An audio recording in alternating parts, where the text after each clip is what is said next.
It's a friendly reminder that love is not a feeling. It is a commitment.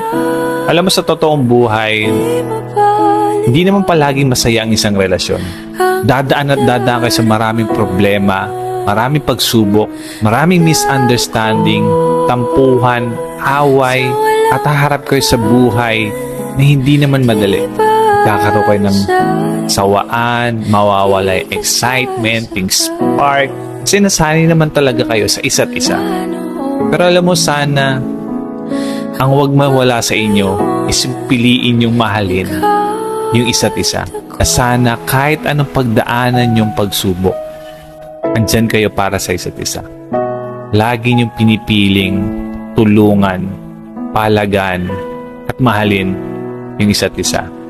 Remember that love is a choice and always choose to love each other. Okay?